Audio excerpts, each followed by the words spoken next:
Well, just to play around, just to see what I could do.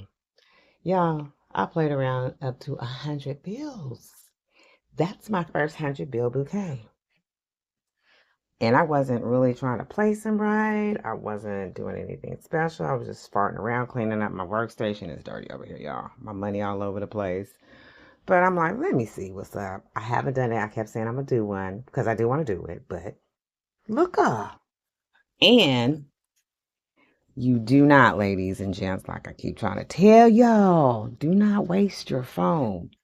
This is 100 bills sitting on a 2x2 piece of foam. Yes, ma'am, and sirs. It's all about your placement. And as you can see, they're not bunched up in one hole trying to sit. They're all over.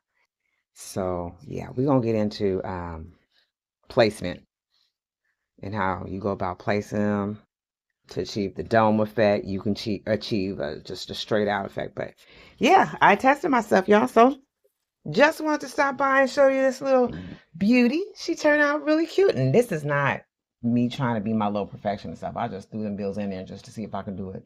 So it can be done, ladies and gents. You can do it. Come on, y'all. Let's get into it.